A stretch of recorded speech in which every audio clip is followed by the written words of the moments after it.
ದೇವರ ಪರಿಶುದ್ಧ ನಾಮಕ್ಕೆ ಸ್ತೋತ್ರವಾಗಲಿ. ಈ ದಿನ ಮತ್ತೊಂದು ಆವರ್ತಿ ಈ ರೀತಿಯಾಗಿ ದೇವರ ಸನ್ನಿಧಿಯಲ್ಲಿ ಕೂಡಿ ಬಂದು ದೇವರನ್ನು ಆರಾಧನೆ ಮಾಡುವಂಥದ್ದು ಎಷ್ಟೋ ಚೆನ್ನಾಗಿದೆ. ನಾವು ಯಾವಾಗಲೂ ಹೇಳುವ ಹಾಗೆ ದೇವರು ನಮ್ಮನ್ನು ಸೃಷ್ಟಿ ಮಾಡಿರೋದು ಏನಕ್ಕೆ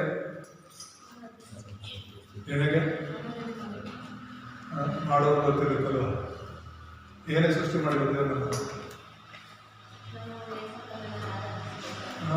ಎರಡು ವಿಷಯ ಯಾವಾಗ ನೆನ್ಪಿಟ್ಕೋಬೇಕು. ಜೀವನ್ ಏನು ದೇವರು ನಮ್ಮ ಸೃಷ್ಟಿ ಮಾಡಿದ್ರು. ಮೊದಲನೇದಾಗಿ ದೇವರ ಜೊತೆ ಇರೋದಕ್ಕೆ ಅದಲ್ಲೂಯ ಯಾವತ್ತೂ ಮರಿಬಾರ್ದು. ದೇವರನ್ನ ಸೃಷ್ಟಿ ಮಾಡಿರೋದು ಏನಕ್ಕೆ? ದೇವ್ರ ಜೊತೆ ಇರೋದಕ್ಕೆ. ಅದಕ್ಕೆ ದೇವರು ನಿನ್ನನ್ನು ನನ್ನನ್ನ ಆತನ ಸ್ವರೂಪದಲ್ಲಿ ಆತನ ಹೋಲಿಕೆಗೆ ತಕ್ಕಂತೆ ಸೃಷ್ಟಿ ಮಾಡಿರೋದು. ನಾವು ದೇವರು ಅಂತ ಕಲ್ಲ ಹತ್ರ ಮಣ್ಣ ಹತ್ರ ಮರದ ಹತ್ರ ಹೋಗ್ತಾ ಇದ್ದೀವಿ, ಆದ್ರೆ ನಮ್ಮನ್ನು ಸೃಷ್ಟಿ ಮಾಡಿದ ದೇವರು ನಮ್ಮ ಜೊತೆ ಇರಬೇಕು ಅಂತ ಆಸೆ ಪಟ್ಟಿದ್ದಾರೆ. ಆಮೇಲೆ ಮತ್ತು ಆತನ ಆರಾಧಿಸಬೇಕು. ನೀನು ಮಾಡುವಂತ ಆರಾಧನೆ ಆತ್ಮಿಕ ರೀತಿಯಲ್ಲಿ ಸತ್ಯಕ್ಕೆ ತಕ್ಕಂತೆ ಇದ್ರೆ ಆ ಆರಾಧನೆ ದೇವರು ಮುಟ್ಟುತ್ತೆ. ಕಿವಿಲ್ದಿರೋ ಗೊಂಬೆಗಳ ಹತ್ರ ಅಲ್ಲ ನಾವು ಹೋಗಿ ಪೂಜೆ ಮಾಡ್ಬೇಕಾಗಿರೋದು. ಕಣ್ಣಿಲ್ದಿರುವಂತಹ ದೇವರುಗಳ ಹತ್ರ ಹೋಗಿ ಅಲ್ಲ ನಾವು ಪೂಜೆ ಮಾಡ್ಬೇಕಾಗಿರೋದು. ಸರ್ವವನ್ನು ನೋಡುವ ಆತನು, ಸರ್ವವನ್ನು ಆಳುವ ಆತನು, ಅಲ್ಲೂಯ ಆ ದೇವರನ್ನು ನಾವು ಆರಾಧಿಸ್ಬೇಕು. ಸೊ ಇವತ್ತು ಮತ್ತಾಯ 14ನೇ ಅಧ್ಯಾಯ 13ರಿಂದ 20ನೇ ವಚನ ತನಕ ಓದ್ಕೊಂಡ್ವಿ. ಕಳೆದ ವಾರದಲ್ಲಿ ನಾವು ಕೇಳಿದಂಥ ವಾಕ್ಯ ದೇವರ ರಾಜ್ಯ ಎಂಬುದಾಗಿ, ದೇವರ ರಾಜ್ಯಕ್ಕೆ ಸಂಬಂಧಪಟ್ಟಂತಹ 7 ಅತ್ಯಂತ ಪ್ರಾಮುಖ್ಯವಾದ ಸಾಮ್ಯಗಳನ್ನ ಯೇಸು ಕ್ರಿಸ್ತನಲ್ಲಿ ಹೇಳಿದ್ದನ್ನ ನಾವು ತಿಳ್ಕೊಂಡ್ವಿ. ಅದರ ಮೂಲಕ ಒಂದು ತೀರ್ಮಾನಕ್ಕೆ ಬಂದದ್ದೇನು ಅಂದ್ರೆ, ನಾನು ನೀನು ದೇವರ ರಾಜ್ಯಕ್ಕಾಗಿ ನೀತಿಗಾಗಿ ಬದುಕಬೇಕು. ದೇವರ ರಾಜ್ಯವೇ ಎಲ್ಲದಕ್ಕಿಂತ ಮುಖ್ಯ ಎಂಬುದಾಗಿ ತಿಳ್ಕೊಂಡ್ವಿ. ಈ ದಿನ ಮತ್ತೆ 14ನೇ ಅಧ್ಯಾಯದಿಂದ ನಾವು ನೋಡುವಾಗ ಯೇಸುವೇ ಕ್ರಿಸ್ತನ ಎಂಬುದಾಗಿ ನಾವು ಅರ್ಥ ಮಾಡ್ಕೋಬೇಕು. ಯಾರಂತ? ಯೇಸುವೇ ಕ್ರಿಸ್ತನಂತ 14ನೇ ಅಧ್ಯಾಯ 16ನೇ ವಚನದಲ್ಲಿ ಏನ್ ನೋಡ್ತೀವಿ ನಾವು? ಶ್ರೀಮಂತ ಹತ್ರ ಹೇಳಿರೋದು, ನೀನು ಬರಬೇಕಾಗಿರುವ ಕ್ರಿಸ್ತನು ಜೀವ ಸ್ವರೂಪನಾದ ದೇವರ ಕುಮಾರನೆಂಬುದಾಗಿ ಹೇಳ್ತಾ ಇದ್ದಾನೆ. ಅದನ್ನು ನಾವು ಅರ್ಥ ಮಾಡ್ಕೋಬೇಕು. ಅದೊಂದೇನು, ತುಂಬಾ ಜನ ಈ ರೀತಿಯಾಗಿ ಅರಿಕೆ ಮಾಡಿರೋರಿದ್ದಾರೆ, ಸತ್ಯವನ್ನು ತಿಳ್ಕೊಂಡಿರೋರಿದ್ದಾರೆ. ಇಲ್ಲಿ ಯೋಹಾನ ಸುವಾರ್ತೆಯಲ್ಲಿ ಕೂಡ ಒಂದು ವಚನವನ್ನು ನಾವು ನೋಡುವಾಗ 11ನೇ ಅಧ್ಯಾಯದಲ್ಲಿ 27ನೇ ವಚನ ನಾವು ನೋಡ್ಬೋದು. ಹೌದು ಸ್ವಾಮಿ, ಲೋಕಕ್ಕೆ ಬರಬೇಕಾದ ದೇವಕುಮಾರನಾದ ಕ್ರಿಸ್ತನು ನೀನೇ ಅಂತ ಹೇಳಿ ಹೇಳ್ತಾ ಇದ್ದಾರೆ. ಆಮೇಲೆ ಮಾತಳು ಮತ್ತು ಮರಿಯಳು ಅವರಿಬ್ಬರ ತಮ್ಮ ಆಗಿರುವಂತಹ ಲಾಜರು ಸತ್ತೋಗಿರ್ತಾನೆ. ಯೇಸು ಕ್ರಿಸ್ತನು ಆ ಸಮಾಜ ಹತ್ರ ಬಂದು ಇವನನ್ನ ನಾನು ಎಬ್ಬಿಸ್ತೀನಿ, ಇವನು ಬದುಕ್ತಾನೆ ಅಂತ ನಂಬ್ತೀಯ ಅಂತ ಹೇಳಿದ್ರೆ, ಕೊನೆಯ ದಿನದಲ್ಲಿ ಪುನರುತ್ಥಾನ ಇದೆ ಅಂತ ನಾನು ನಂಬಿದ್ದೀನಿ ಅಂತ. ನಾನೇ ಪುನರುತ್ಥಾನ ಜೀವ ಆಗಿದ್ದೇನೆ ಅಂತ ಇಷ್ಟಪಟ್ಟು. ಆಮೇಲೆ ಕೊನೆಯ ದಿನ ಪುನರುತ್ಥಾನ ಆಗುತ್ತೆ ನಿಜ, ಆದ್ರೆ ನಾನು ಇರೋ ಕಡೆ ಪುನರುತ್ಥಾನ ಆಗುತ್ತೆ. ನಾನೇ ಪುನರುತ್ಥಾನವೇ ನಿನ್ನ ಬಳಿಯಲ್ಲಿ ಇರುವಾಗ ಇನ್ನು ಕೊನೆಯ ದಿನ ತನಕ ಕಾಯೋದನ್ನು ಬೇಕಾಗಿಲ್ಲ ಅಂತ ಬಿಟ್ಟು ಲಾಜರ್ನ ಎದ್ದು ಬಾರದೆ ಎದ್ದು ಬರ್ತಾನೆ. ಆಗ ಅವಳು ಹೇಳುವಂತ ಮಾತು, ಕ್ರಿಸ್ತನು ಬರ್ತಾನೆ ಅಂತ ನಾನು ತಿಳಿದಿದ್ದೀನಿ, ಆ ಕ್ರಿಸ್ತನು ನೀನೇ ಎಂಬುದಾಗಿ ಅಲ್ಲಿ ಅರಿಕೆ ಮಾಡ್ತಾ ಇರೋದು. ಆಮೇಲೆ ಅದಾದ್ಮೇಲೆ ಯೋಹಾನ ಸುವಾರ್ತೆ 4ನೇ ಅಧ್ಯಾಯದಲ್ಲಿ ಕೂಡ ಈ ಒಂದು ಸಮರ್ಯ ಸ್ತ್ರೀ ಬಗ್ಗೆ ಬರೆಯಲ್ಪಟ್ಟಿದೆ. ಆ ಸಮರ್ಯ ಸ್ತ್ರೀಯು ಕೂಡ ಯೇಸುವನ್ನ ಕೊನೆಯದಾಗಿ ಹೇಳೋದೇನು ಗೊತ್ತಾ? ಕ್ರಿಸ್ತನು ಎಂಬುದಾಗಿ. ಇವನೇ ಕ್ರಿಸ್ತನು ಏನೋ ಬಂದು ನೋಡಿ ಅಂತ ಹೇಳಿ ಏನ್ ಹೇಳೋದ ಪ್ರಯತ್ನ ಮಾಡ್ತೀನಿ ಅಂದ್ರೆ, ಯೇಸುವೇ ಕ್ರಿಸ್ತನಾಗಿದ್ದಾನೆ. ಕ್ರಿಸ್ತನು ಅಂದ್ರೆ ಏನು? ಅಭಿಷೇಕ್ತನಾಗಿದ್ದಾನೆ. ಏನಕ್ಕೆ ಅಭಿಷೇಕ್ತನಾಗಿದ್ದಾನೆ? ನಿನಗೋಸ್ಕರ ಸೇವೆ ಮಾಡೋದಕ್ಕೆ. ಹಲ್ಲೆಲೂಯಾ. ನೀನು ನಾನು ಯೇಸು ಸೇವೆ ಮಾಡ್ತಿದ್ದೀವಿ ನಿಜ, ಆದ್ರೆ ನಮಗಿಂತ ಮುಂಚೆ ನಮ್ಮ ಸೇವೆ ಮಾಡೋದಕ್ಕಾಗಿ ಯೇಸು ಕ್ರಿಸ್ತನು ಬಂದ. ನಮ್ಮ ಸೇವೆಗೋಸ್ಕರ ಆತನ ಅಭಿಷೇಕಿಸಲ್ಪಟ್ಟ. ಏನ್ ಸೇವೆ ಮಾಡುದ ಅಂತ ಹೇಳಿದ್ರೆ, ಈ ಲೋಕದಲ್ಲಿ ಯೇಸು ಕ್ರಿಸ್ತನು ಯೇಸು ಕ್ರಿಸ್ತನಾಗಿ ಬಂದು ಅಭಿಷೇಕ್ತನಾಗಿ ಬಂದು ನಾವು ಹೊರಗಡೆ ಬರಕ್ ಆಗದೆ ಇರುವಂತಹ ಎಲ್ಲ ಸಮಸ್ಯೆಗಳಿಂದ ನಮಗೆ ಹೊರಗಡೆ ತಂದ. ನಾವು ಅನುಭವಿಸಬೇಕಾಗಿರುವಂತಹ ಆ ಸಿಲುಬೆಯ ಮರಣವನ್ನ ಯೇಸು ಕ್ರಿಸ್ತನ ಅನುಭವಿಸ್ತ. ಯೇಸು ಬಂದಿಲ್ಲ ಆಗಿದ್ರೆ ನಮ್ಮ ಪರಿಸ್ಥಿತಿ ಏನು? ಯೇಸು ಬಂದ 2000 ವರ್ಷಗಳಾದ್ರೂ ಕೂಡ ಇನ್ನೂ ಕಿವಿದ್ರು ಕೇಳದಿರೋ ಎಷ್ಟೋ ಜನ ಇದ್ದಾರೆ, ಕಣ್ಣಿದ್ರು ಸತ್ಯವನ್ನ ನೋಡದಿರೋ ಎಷ್ಟೋ ಜನ ಇದ್ದಾರೆ, ಹೃದಯ ಮನಸ್ಸಿದ್ರು ಕೂಡ ಗ್ರಹಿಸದೇ ಇರುವಂತ ಎಷ್ಟೋ ಆತ್ಮಗಳು ಈ ಭೂಲೋಕದಲ್ಲಿ ಹೊರಗಡೆ. ಯೇಸು ಬರಕ್ ಮುಂಚೆ ಮುಂಚೆ ನಾವು ಹುಟ್ಟಿದ್ರೆ ಇನ್ಯಾವ ಸ್ಥಿತಿಯಲ್ಲಿ ನಾವು ಬದುಕಿದ್ವೋ ಗೊತ್ತಿಲ್ಲ. ಯೇಸು ಬಂದ ಮೇಲೆ ಕೂಡ ಇವರೇ ಸತ್ಯ ಅಂತ ತಿಳ್ಕೊಳ್ಳೋದಕ್ಕಾಗದೇ ಇರೋ ಎಷ್ಟೋ ಜನ ಅಜ್ಞಾನಿಗಳು ಈ ಲೋಕದಲ್ಲಿದ್ದಾರೆ. ಸೊ ಈ ಒಂದು ಸತ್ಯವನ್ನು ಕೇಳ್ತಿರುವಂತ ನಾನು ನೀನು ಬಲವಾಗಿ ಒಂದು ತೀರ್ಮಾನದಲ್ಲಿ ಇರಬೇಕಾಗಿರೋದು. ಇವತ್ತಿನ ಅಂಶ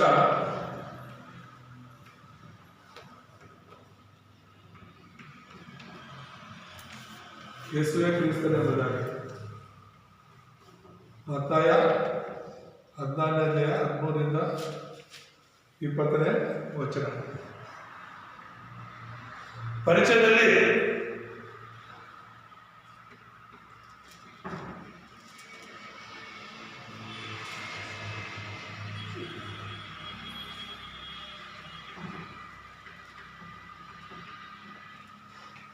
ಯೇಸು ಯಾರಲ್ಲ ಎಂಬುದಾಗಿ ನಾವು ತಿಳ್ಕೋಬೇಕು.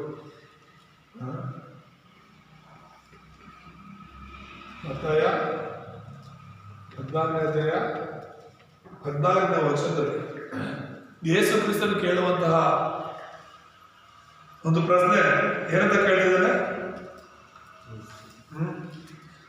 13ನೇ ವಚನ ನೋಡುವಾಗ ಮತ್ತಾಯ 16:13 ಯೇಸು ಫಿಲಿಪ್ಪನ ಕೈಸರಯ್ಯ ಎಂಬ ಪಟ್ಟಣದ ಪ್ರಾಂತ್ಯಕ್ಕೆ ಬಂದಾಗ ಜನರು ಮನುಷ್ಯ ಕುಮಾರನೆಂಬ ನನ್ನನ್ನು ಯಾರನ್ನುತ್ತಾರೆ ಎಂದು ಶಿಷ್ಯರಿಗೆ ಕೇಳ್ತಿದ್ದಾರೆ. ಯೇಸು ಯಾರು ನಿನಗೆ? ಇಲ್ಲಿರೋರು ನಾನು ಕೇಳ್ತೀನಿ, ಯೇಸು ಯಾರು ನಿನಗೆ? ಯೇಸುವನ್ನ ಯಾರು ಅನ್ಕೊಂಡಿದೆ? ಮನೆಯಲ್ಲ ಯೇಸುನ ಯಾರು ಅನ್ಕೊಂಡಿದ್ದೀರ? ನಿಮಗೆ ಯಾರು ಅನ್ಕೊಂಡಿದ್ದೀರ? ಯಾಕಂದ್ರೆ ಶಿಷ್ಯರಿಗೆ ಯೇಸುವನ್ನು ಕೇಳ್ತಾ ಇರೋದು ಅದೇ ಜನರಿಗಲ್ಲ ಅಲ್ವಾ? ಯೇಸುವಿನ ಶಿಷ್ಯರಿಗೆ ಕೇಳ್ತಾ ಇರೋದು, ಮೊದಲು ಕೇಳ್ತಾ ಇರೋದು ಜನ ನನ್ನ ಬಗ್ಗೆ ಏನು ಅನ್ಕೊಳ್ತಿದ್ದಾರೆ. ನಿಮ್ಮ ಊರವ್ರಿಗೆ ಹೋಗಿ ಕೇಳುವಾಗ ಬೇರೆ ಬೇರೆ ಉತ್ತರ ಹೇಳ್ಬೋದಲ್ವಾ? ಹೌದಲ್ವಾ? ಯೇಸು ಯಾರು ಅಂತ ಕೇಳಿದ್ರೆ ಒಬ್ಬೊಬ್ಬ ದೇವರು ಅನ್ಬೋದು, ಆದರೆ ಸಭೆಗೆ ಬರದೇ ಇರ್ಬೋದು, ಯೇಸು ನಂಬದೇ ಇರ್ಬೋದು, ಇನ್ನು ಕೆಲವರು ಬೇರೆ ದೇಶದ ದೇವರು, ಹಾಗೆ ಹೀಗೆ ಅಂತ ಹೇಳ್ಬಿಟ್ಟು ಒಬ್ಬೊಬ್ಬರು ಒಂದೊಂದು ರೀತಿ ಹೇಳೋದು. ಹಳೆ ಒಡಂಬಡಿಕೆಲ್ಲ ನಾವು ನೋಡುವಾಗ ಕೆಲವರೆಲ್ಲ ಯೆಹೋವ ಈರೆ, ಯೆಹೋವ ರಫ, ಯೆಹೋವ ಶಾಲೋಮ್, ಯೆಹೋವ ಚಿದ್ಕೇಯನ್ ಅಂತ ಹೇಳ್ಬಿಟ್ಟು ಎಲ್ಲ ಹೆಸರಿಡ್ತಾರಲ್ಲ, ಆ ಹೆಸರುಗಳು ಅವ್ರಿಗೆ ಯೇಸು ಆ ಸಮಯದಲ್ಲಿ ಏನಾಗಿದ್ದಾರೋ ಅದಕ್ಕೆ ತಕ್ಕಂತೆ ಹೆಸರಿಡ್ತಾರೆ. ಆದ್ರೆ ಹೊಸ ಒಡಂಬಡಿಕೆಯಲ್ಲಿ ನೀನು ನಾನು ತಿಳ್ಕೋಬೇಕಾಗಿರೋದು, ನಂಬಬೇಕಾಗಿರೋದು ಯೇಸು ನನ್ನ ಕ್ರಿಸ್ತನ ಎಂಬುದಾಗಿ. ಆತನ ದೇವರ, ಹೌದು ಆತನ ದೇವರು ಪರಲೋಕದಲ್ಲೂ ಭೂಲೋಕದಲ್ಲೂ ಆತನ ದೇವರೇ, ಎಲ್ಲ ಸೃಷ್ಟಿ ಮಾಡಿದ ಆತನೇ. ಆದ್ರೆ ರಹಸ್ಯ ತಿಳ್ಕೋಬೇಕು ನಾವು. ಯೇಸುವೇ ಕ್ರಿಸ್ತನು ಅಂತ ನಾವು ತಿಳ್ಕೊತಿದೀವಿ ಅಂದ್ರೆ ಆ ಕ್ರಿಸ್ತನ ರಹಸ್ಯ ನಮಗೆ ಗೊತ್ತು ಅಂತ. ಹಲ್ಲೆಲೂಯ. ಅದಕ್ಕೆ ಯಾರಲ್ಲ, ಯೇಸು ಯಾರಲ್ಲ ಎಂಬುದಾಗಿ ಬರೆದುಕೊಳ್ಳುವಾಗ 14ನೇ ವಚನದಲ್ಲಿ ಶಿಷ್ಯರು ಹೇಳ್ತಾರೆ, ನಿನ್ನನ್ನು ಕೆಲವರು ಸ್ನಾನಿಕನಾದ ಯೋಹಾನನು ಅನ್ನುತ್ತಾರೆ, ಕೆಲವರು ಎಲಿಯನು ಅನ್ನುತ್ತಾರೆ, ಬೇರೆ ಕೆಲವರು ಯೆರೆಮೀಯನು ಅನ್ನುತ್ತಾರೆ, ಇಲ್ಲವೇ ಪ್ರವಾದಿಗಳಲ್ಲಿ ಒಬ್ಬರನ್ನುತ್ತಿದ್ದಾರೆ. ಯೇಸು ಯಾರಲ್ಲ? ಮೊದಲನೇದಾಗಿ 4 ವಿಷಯ ಇದೆ. ಒಂದನೇದಾಗಿ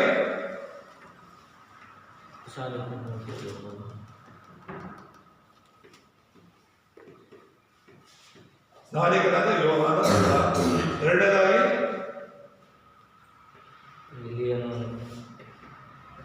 ಎಲಿಯ ಅಲ್ಲ, ಮೂರನೇದಾಗಿ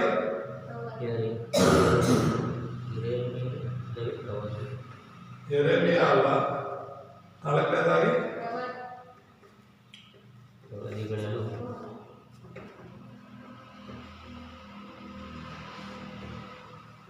ಪ್ರವಾದಿಗಳಲ್ಲಿ ಒಬ್ಬನು ಅಲ್ಲ. ಇದೆಲ್ಲ ಕ್ರಿಸ್ತನಲ್ಲ. ಇದನ್ನು ನಾವು ಅರ್ಥ ಮಾಡ್ಕೋಬೇಕಾಗಿರೋದು.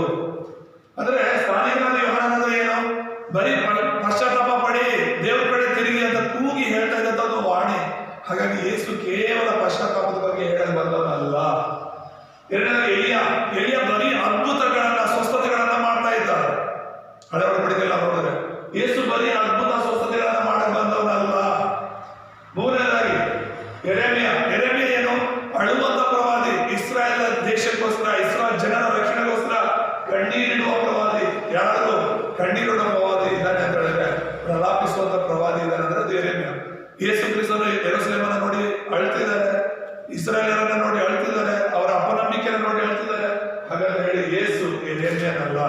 ಮತ್ತೆ ಇನ್ನು ಕೆಲವರು ಹೇಳೋದಂದ್ರೆ ಪ್ರವಾದಿಗಳಲ್ಲಿ ಒಬ್ಬರು ಅಂತ. ಮುಸ್ಲಿಮ್ಸ್ ಕೂಡ ಇವತ್ತು ಯೇಸುವನ್ನು ನಂಬ್ತಿರೋದು ಯೇಸು ಪ್ರವಾದಿಗಳಲ್ಲಿ ಒಬ್ಬರು ಅಂತ. ಅರ್ಥ ಆಗ್ತಿದೆ? ಯೇಸುವನ್ನು ಏನಂತ ಅವ್ರು ನಂಬೋದು? ಪ್ರವಾದಿಗಳಲ್ಲಿ ಒಬ್ಬರು ಅಂತ. ಯಾರು? ಮುಸ್ಲಿಮ್ಸ್ ನಂಬೋದು. ಯೇಸು ಒಳ್ಳೆ ಪ್ರವಾದಿ ಅಂತಾನೆ ನಂಬ್ತಾರೆ ಅವರು. ಕುರಾನಲ್ಲಿ ಒಂದು ಅಧ್ಯಾಯ ಇದೆ, 14 ಅಧ್ಯಾಯ ಇರೋದು ಕುರಾನಲ್ಲಿ. ಎಷ್ಟು ಅಧ್ಯಾಯ? 14 ಅಧ್ಯಾಯ ಇದೆ. ಅದರಲ್ಲಿ ಒಂದು ಅಧ್ಯಾಯ, 9ನೇ ಅಧ್ಯಾಯ, ಮರಿಯಂ ಅಂತ ಹೇಳಿ ಆ ಹೆಸರು, ಅಧ್ಯಾಯದ ಹೆಸರು. ಇಡೀ ಕುರಾನಲ್ಲಿ ಹೆಂಗಸರ ಹೆಸರು ಒಂದೂ ಬರೆದಿಲ್ಲ, ಒಂದು ಹೆಣ್ಣಿನ ಹೆಸರು ಕೂಡ ಬರೆಯಲ್ಪಟ್ಟಿಲ್ಲ. ಬೈಬಲಲ್ಲಿ ಎಷ್ಟೋ ಜನ ಹೆಣ್ಮಕ್ಳ ಹೆಸರಿದೆ, ಆದ್ರೆ ಕುರಾನಲ್ಲಿ ಒಂದು ಹೆಣ್ಣು ಮಗುವಿನ ಹೆಸರು ಕೂಡ ಇಲ್ಲ. ಇರೋದು ಒಂದೇ ಒಂದು ಹೆಣ್ಮಗುವಿನ ಹೆಸರು, ಅದು ಯೇಸುವಿನ ತಾಯಿಯ ಹೆಸರು. ಅರ್ಥ ಆಗಿದೆ? ಮರಿಯಾ ಅಂತ ಹೇಳಿ ಆ ಒಂದು ಅಧ್ಯಾಯದ ಹೆಸರೇ ಮರಿಯಾ ಅಂತ ಇರೋದು. ಆ ಇಡೀ ಅಧ್ಯಾಯದಲ್ಲಿ ಯೇಸುವಿನ ಬಗ್ಗೆ ಬರೆಯಲ್ಪಟ್ಟಿದೆ. ಯೇಸು ಕ್ರಿಸ್ತನೆಂಬುದಾಗಿ, ದೇವಕುಮಾರನೆಂಬುದಾಗಿ, ಆತನ ಮರಣದ ಬಗ್ಗೆ, ಪುನರುತ್ಥಾನದ ಬಗ್ಗೆ ಬರೆಯಲ್ಪಟ್ಟಿದೆ. ಆದರೂ ಅವ್ರು ಹೇಳೋದೇನು ಗೊತ್ತಾ? ಯೇಸು ದೇವರ ಮಗ ಅಲ್ಲ, ಯೇಸು ಕೇವಲ ಒಬ್ಬ ಪ್ರವಾದಿ ಅಷ್ಟೇ. ನೋಹ ಒಬ್ಬ ಪ್ರವಾದಿ, ಅಬ್ರಹಾಮ ಒಬ್ಬ ಪ್ರವಾದಿ, ಇಸಾಕ ಒಬ್ಬ ಪ್ರವಾದಿ, ಹಾಗೆ ಯೇಸು ಕೂಡ ಒಬ್ಬ ಪ್ರವಾದಿ. ಯೇಸು ಆದ್ಮೇಲೆ ಕೊನೆ ಪ್ರವಾದಿ ಬಂದು ಮೊಹಮ್ಮದ್ ಪ್ರವಾದಿ. ಆ ಮೊಹಮ್ಮದೇ ದೇವರಿಂದ ಕಳಿಸಲ್ಪಟ್ಟಿರುವಂತ ಕೊನೆ ಪ್ರವಾದಿ ಆಗಿರೋದ್ರಿಂದ ಆ ಪ್ರವಾದಿಯ ಮಾತನ್ನ ಕೇಳಬೇಕು. ಅದಕ್ಕೆ ನಾವು ಯೇಸು ಮಾತಿಗಿಂತ ಮೊಹಮ್ಮದ್ ಮಾತು ಹೆಚ್ಚಾಗಿ ಕೇಳ್ತೀವಿ ಅಂತ. ಯೇಸು ಕ್ರಿಸ್ತನು ದೇವರು ಮನುಷ್ಯನ ರೂಪದಲ್ಲಿ ಬಂದದ್ದು.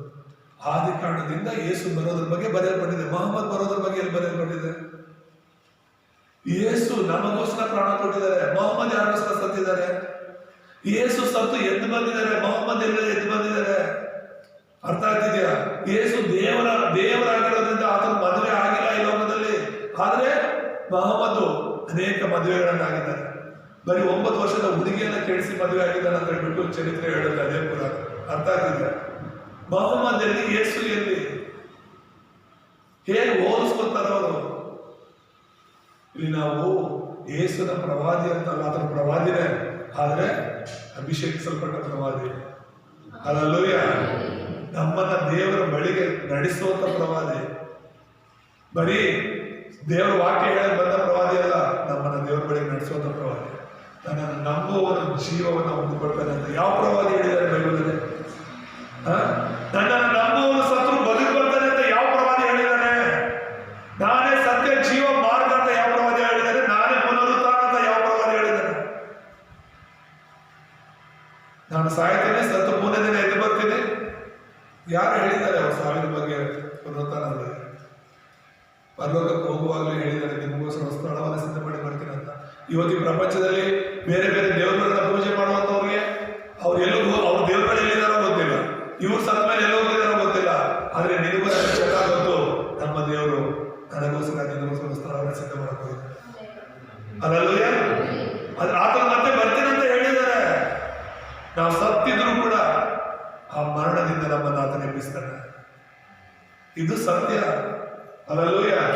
ಹಾಗಾಗಿ ಯೇಸುವನ್ನ ಕೇವಲ ಒಬ್ಬ ಸ್ಥಾನಿಕರಾದ ಯೋಹಾನನಂತಲೋ, ಎಲಿಯ ಅಂತಲೋ, ಯೆರೆಮೀಯ ಅಂತಲೋ ಪ್ರವಾದಿಗಳಲ್ಲಿ ಒಬ್ಬರಂತ ನಾವು ನೋಡೋದಲ್ಲ. ಅರ್ಥ ಆಗಿದೆ ಹೇಳ್ತಿರೋದು? ಅದನ್ನ ಮೀರಿ ನಾವು ತಿಳ್ಕೋಬೇಕು.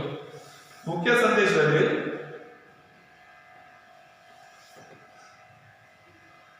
ಯೇಸುವೇ ಕ್ರಿಸ್ತನೆಂಬುದಾಗಿ ನೋಡ್ಬೇಕು.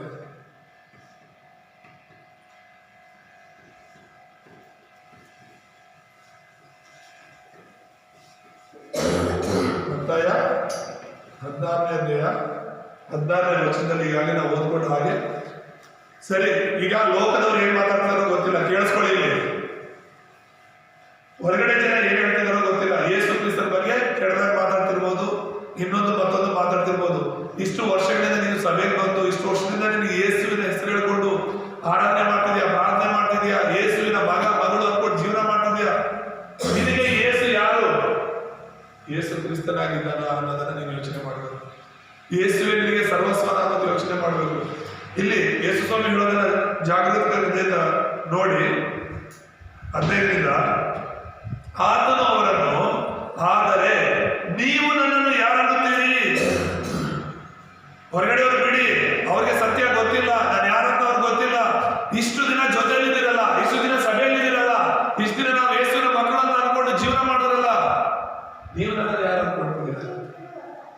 ಅಂತ ಯೇಸು ಕೇಳುವಾಗ 16ನೇ ವಚನದಲ್ಲಿ ಪೇತ್ರನು ಹೇಳುವಂತ ಮಾತು, ನೀನು ಯಾರು? ನೀನು ಯಾರು? ಕ್ರಿಸ್ತನು. ಹಲ್ಲೆಲೂಯಾ. ಯೇಸು ಯಾರು ಹೇಳಿ ಎಲ್ಲ ಬೈಬಲ್. ಯೇಸು ಯಾರು? ಜೋರಾಗಿ ಹೇಳಿ. ಯೇಸು ಯಾರು? ಕ್ರಿಸ್ತನು. ಕ್ರಿಸ್ತನು ಅಂದ್ರೆ ಏನು? ಅಭಿಷೇಕಿಸಲ್ಪಟ್ಟವ್ರು. ಅರ್ಥ ಮಾಡ್ಕೊಳ್ಳಿ, ಯೇಸು ಕ್ರಿಸ್ತನು ಒಂದೇ ಹೆಸರು ಅಂತ ಎಲ್ಲರೂ ಅನ್ಕೊಳ್ತಾರೆ. ಆದ್ರೆ ಯೇಸು ಅನ್ನೋದೇ ಯೇಸುಗೆ ಕೊಡಲ್ಪಟ್ಟ ಹೆಸರು. ಕ್ರಿಸ್ತನು ಅನ್ನೋದು ಆತನ ಒಂದು ಕೆಲಸಕ್ಕೆ ಕೊಡಲ್ಪಟ್ಟ ಹೆಸರು. ಎಷ್ಟೋ ಸಲ ಹೇಳ್ತೀನಿ, ಈಗ ನಾನು ಪಾಸ್ಟರ್ ಅಂದ್ರೆ ನನ್ನ ಹೆಸರು ಪಾಸ್ಟರ್ ಅಲ್ಲ. ನನ್ನ ಹೆಸರು ಪಾಸ್ಟರ್, ನನ್ನ ಹೆಸರು ಸೈಮನ್, ನನ್ನ ಹೆಸರು ಶ್ರೀನಿವಾಸ್. ಆದ್ರೆ ನಾನು ಮಾಡೋ ಕೆಲಸಕ್ಕೆ ಕೊಡಲ್ಪಟ್ಟಿರೋ ಹೆಸರು ಪಾಸ್ಟರ್ ಅಂತ. ಒಬ್ರು ಡ್ರೈವಿಂಗ್ ಮಾಡ್ತಾರಂದ್ರೆ ಅವ್ರ ಹೆಸರು ಡ್ರೈವರ್ ಅಲ್ಲ, ಅವ್ರು ಕೆಲಸ ಮಾಡ್ತಾರಲ್ಲ, ಕೆಲಸ ಕೊಡಲ್ಪಟ್ಟಿರೋ ಹೆಸರು ಅದು ಡ್ರೈವರ್ ಅಂತ. ಒಬ್ರು ಡಾಕ್ಟರ್ ಅಂದ್ರೆ ಅವ್ರ ಹೆಸರೇ ಡಾಕ್ಟರ್ ಅಲ್ಲ, ಅವರ ಒಂದು ವೃತ್ತಿಗೆ, ಅವ್ರು ಮಾಡೋ ಕೆಲಸಕ್ಕೆ ಕೊಡಲ್ಪಟ್ಟ ಒಂದು ಹೆಸರು ಅದು ಡಾಕ್ಟರ್ ಅಂತ. ಅರ್ಥ ಆಗ್ತಿದೆ? ಹಾಗೆ ಕ್ರಿಸ್ತನು ಅನ್ನೋದು ಯೇಸುವಿನ ಹೆಸರಲ್ಲ, ಅದು ಆತರ ಮಾಡೋ ಕೆಲಸಕ್ಕೆ ಕೊಡಲ್ಪಟ್ಟ ಹೆಸರು. ಅದಕ್ಕೋಸ್ಕರನೇ ಯೇಸು ಯಾರು ಅಂದ್ರೆ ನನ್ನ ಕ್ರಿಸ್ತನು ಅಂತ. ಆಮೇಲೆ ಇಲ್ಲಿ ಯೇಸು ಸ್ವಾಮಿ ಏನ್ ಹೇಳ್ತಾರೆ? 17ನೇ ವಚನದಲ್ಲಿ ಸೀಮೋನ ಪೇತ್ರನ ಉತ್ತರವನ್ನು ಕೇಳಿದಂತ ಯೇಸು ಹೇಳ್ತಾರೆ, ಅದಕ್ಕೆ ಯೇಸು, ಯೋನನ ಮಗನಾದ ಸೀಮೋನನೇ, ನೀನು ಧನ್ಯನು, ಈ ಗುಟ್ಟು ನಿನಗೆ ತಿಳಿಸಿದವನು ನರಮನುಷ್ಯನಲ್ಲ, ಪರಲೋಕದಲ್ಲಿರುವ ನನ್ನ ತಂದೆಯೇ ತಿಳಿಸಿದ ಎಂಬುದಾಗಿ. ಆತನು ಹೇಳಿದ್ದೇನು? ಪೇತ್ರನು ಹೇಳಿದ್ದೇನು? ನೀನು ಕ್ರಿಸ್ತನು, ಜೀವ ಸ್ವರೂಪನಾದ ದೇವರ ಕುಮಾರನಂತ ಅಷ್ಟೇ ಹೇಳಿದ್ದು. ಯೇಸು ಸ್ವಾಮಿಗೆ ಎಷ್ಟು ಸಂತೋಷ ಆಯ್ತು ಅಂದ್ರೆ ನಾವು ಯಾರಂತ ಕರೆಕ್ಟ್ ಆಗಿ ಅರ್ಥಕೊಂಡ್ರೆ ಖುಷಿ ಆಗುತ್ತಲ್ವಾ? ಈಗ ಇಷ್ಟು ವರ್ಷದಿಂದ ನಾನು ಇಲ್ಲಿ ಸೇವೆ ಮಾಡ್ತೀನಿ ಅಂತ ಅನ್ಕೊಳ್ಳಿ. ಈಗ ನಾನು ಪಾಸ್ಟರ್ ಅಂತ ಯಾರು ಗುರುತಿಸ್ಲಿಲ್ಲ ಅಂತ ಹೇಳಿದ್ರೆ ಅದ್ ಬೇಜಾರಾಗಲ್ವಾ? ಯಾರಾದ್ರೂ ಹೊರಗಡೆ ಹೋದಾಗ ಇವ್ರು ಯಾರು ಅಂತ ಹೇಳಿದಾಗ ಯಾರೋ ಗೊತ್ತಿಲ್ಲ ಅಂತಾನೋ, ಇಲ್ಲ ಈ ತರ ತಪ್ಪಾದ ಉತ್ತರಗಳನ್ನ ಕೊಟ್ರೆ ಬೇಸರ ಆಗುತ್ತೆ. ನಿಮ್ ಬಗ್ಗೆನೇ ಆಗಲಿ, ನೀವ್ ಯಾರು ಹೇಳ್ಬಿಟ್ಟು ತಪ್ಪಾದ ಉತ್ತರಗಳು ಕೊಟ್ರೆ ನಿಮ್ಗೆ ಬೇಸರ ಆಗುತ್ತೆ. ಆದ್ರೆ ನಿಮ್ ಜೊತೆಲಿರೋದು ಯಾರು ಕರೆಕ್ಟ್ ಆಗಿ ಗೊತ್ತಿರ್ಬೇಕಲ್ವಾ? ನೀವ್ ಯಾರಂತ ಹೇಳ್ಬಿಟ್ಟು ಯೇಸುವಿನ ಜೊತೆ ಇದ್ದಂತ ಶಿಷ್ಯರು ಗೊತ್ತಿತ್ತು. ಅದಕ್ಕೆ ಇಲ್ಲಿರುವಂತ ನಿನಗೂ ನನಗೂ ಕೂಡ ಇದು ಚೆನ್ನಾಗಿ ಗೊತ್ತಿರ್ಬೇಕು, ಯೇಸುವೆ ನನ್ನ ಕ್ರಿಸ್ತನು ಅಂತ. ಹಲ್ಲೆಲೂಯಾ. ದೇವರ ನಾಮ ಸ್ತೋತ್ರವಾಗಲಿ. ಸೊ ಇದು ಸ್ವಲ್ಪ ಆಳವಾಗಿ ಧ್ಯಾನ ಮಾಡುವಾಗ ಯೇಸು ಕ್ರಿಸ್ತನ ಲೋಕದಲ್ಲಿ ಅಭಿಷೇಕ್ತನಾಗಿ ಬಂದನೆಂಬುದಾಗಿ ನಾವು ನೋಡ್ತೇವೆ. ಹಾಗಾಗಿ ಮೊದಲನೇದಾಗಿ ಯೇಸು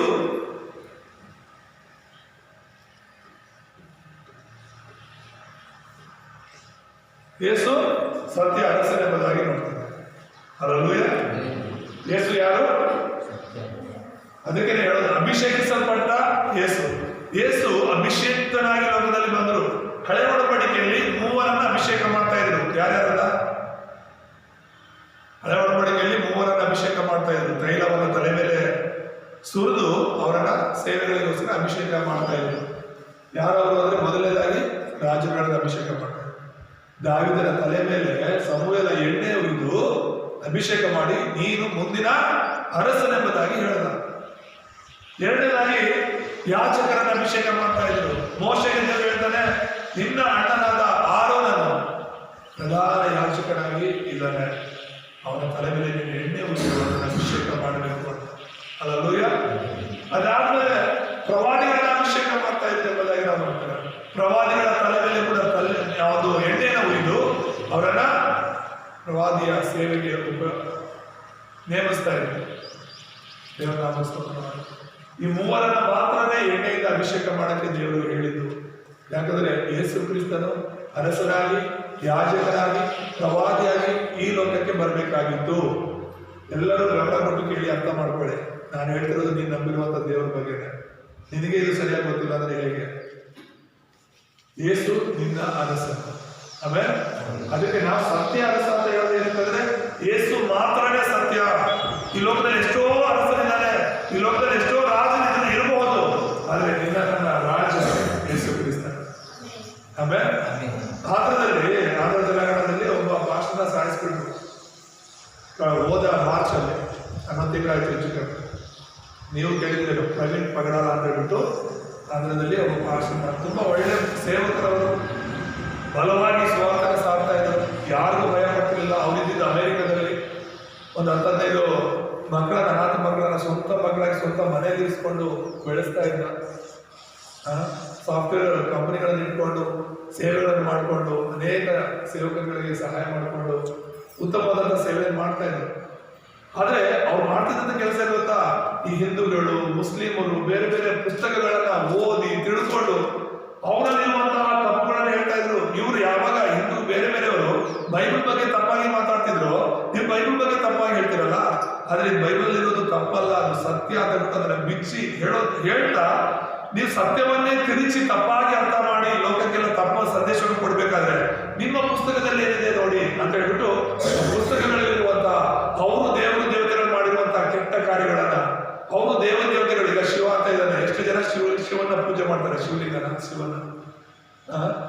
ಅಂದ್ರೆ ಏನು, ಶಿವನ ಒಂದು ಲಿಂಗ, ಅದು ನಮ್ಮೆಲ್ಲರಿಗೂ ಗೊತ್ತು. ಆದ್ರೆ ಅದನ್ನ ಅಡ್ಡ ಬಿದ್ದು ನಮಸ್ಕಾರ ಮಾಡ್ತಿರ್ತಾರೆ. ಅದಷ್ಟೇ ಅಲ್ಲ, ಆ ಶಿವನ ಒಂದು ಲಿಂಗ ಕತ್ತರಿಸಿ ಬೀಳ್ಬೇಕು ಅಂತ ಹೇಳ್ಬಿಟ್ಟು ಶಾಪ ಕೊಟ್ಟಿದ್ದಾರೋದೇ ಋಷಿಗಳು. ಯಾಕೆ ಶಾಪ ಕೊಟ್ಟರು ಅಂತ ಹೇಳಿದ್ರೆ, ಹೌದು ಋಷಿಗಳ ಹೆಂಡತಿರ ಮುಂದೆ ಹೋಗ್ಬಿಟ್ಟು ಬೆತ್ತಲೆಯಾಗಿ ಶಿವ ಕುಣಿತಿರ್ತಾನೆ, ಅದಕ್ಕೆ ನಮ್ಮ ಹೆಂಡತಿರ ಮುಂದೆ ನೀನ್ ಯಾಕೆ ಕುಣಿತೆ ಅಂತ ಹೇಳ್ಬಿಟ್ಟು ಆ ಒಂದು ಋಷಿಗಳು ಶಾಪ ಕೊಟ್ಟಿರ್ತಾರೆ, ನಿನ್ನ ಲಿಂಗ ಮುರಿದು ಬೀಳ್ಬೇಕು ಅಂತ ಹೇಳ್ಬಿಟ್ಟು, ಅದಕ್ಕೆ ಅದು ಮುರಿದು ಬೀಳ್ತು ಅಂತ ಹೇಳ್ಬಿಟ್ಟು. ಅದಾದ್ಮೇಲೆ ಪಾರ್ವತಿ ಅದು ಕೆಳಗೆ ಬಿದ್ದ ತಕ್ಷಣ ಏನೋ ಫುಲ್ ಬೆಂಕಿ ಹತ್ಕೊಂಡು ಎಲ್ಲ ಕಾಡು ಗೀಡು ಎಲ್ಲ ಪ್ರಪಂಚ ಎಲ್ಲ ಸುಟ್ಟು ಹೋಗ್ತಿರ್ಬೇಕಾದ್ರೆ ಅವಳು ಪಾರ್ವತಿ ಬಂದ್ಬಿಟ್ಟು ಅದನ್ನ ಕಾಪಾಡ್ಕೊಂತ ಬಿಟ್ಟು, ಏನೆಲ್ಲ ಕಟ್ಟು ಕಥೆಗಳು ಇರೋದು, ಅಸಹ್ಯ ಆಗುತ್ತೆ ಈ ತರ ಒಂದೊಂದಾಗಿ ನೋಡ್ತಾ ಹೋದ್ರೆ. ಮನುಷ್ಯರ ಬಗ್ಗೆ ಅಲ್ಲ, ಬೈಬಲಲ್ಲಿ ಯಾರಾದ್ರೂ ಮನುಷ್ಯರು ಚಿಕ್ಕದಾಗಿ ತಪ್ಪು ಮಾಡಿದಾರೆ ಅಂತ ಹೇಳಿದ್ರೆ ನೋಡು ಬೈಬಲಲ್ಲಿ ಎಂತೆಂಥ ಮಾತುಗಳು ಬರೆಯಲ್ಪಟ್ಟಿದೆ ಅಂತ ಹೇಳ್ಬಿಟ್ಟು ಬೈಬಲಲ್ಲಿ ಇರುವಂತಹ ಮನುಷ್ಯರು ಮಾಡಿದ ತಪ್ಪನ್ನ ದೊಡ್ಡದಾಗಿ ಏನೋ ದೇವರು ಮಾಡಿದಾರೆ ಅಂತ ತೋರಿಸ್ತಾರೆ. ಆದ್ರೆ ಅವ್ರು ನಂಬ್ತಿರುವಂತ ಧರ್ಮಗಳು, ಅವ್ರು ನಂಬ್ತಿರುವಂತ ದೇವರುಗಳೇ ತಪ್ಪು ಮಾಡಿದ್ದಾರೆ ಅಂತ ಹೇಳ್ತಿರೋದು ಅವ್ರ ಪುರಾಣಗಳಲ್ಲಿ, ಅವರ ಒಂದು ಪುಸ್ತಕಗಳಲ್ಲಿ ಬರೆಯಲ್ಪಟ್ಟಿದೆ. ಮನುಷ್ಯರು ತಪ್ಪು ಮಾಡೋದ್ರ ಬಗ್ಗೆ ಅಲ್ಲ, ದೇವರುಗಳೇ ತಪ್ಪು ಮಾಡಿದ್ದಾರೆ, ಅವ್ರು ನಂಬಿರೋ ದೇವರುಗಳೇ ತಪ್ಪು ಮಾಡಿದ್ದಾರೆ. ಸೊ ಇಲ್ಲಿ ಹೇಳ್ತಿರೋದು ಅಯ್ಯಪ್ಪ ಹೇಗೆ ಹುಟ್ಟಿದ, ಅಯ್ಯಪ್ಪನ ಮಾಲೆ ಹಾಕಿದ್ರ, ಇಲ್ಲಿ ಇರೋರು ಯಾರಾದ್ರು ಹಾಕಿದ್ರ, ಹೇಗೆ ಹುಟ್ಟಿದ ಅಯ್ಯಪ್ಪ?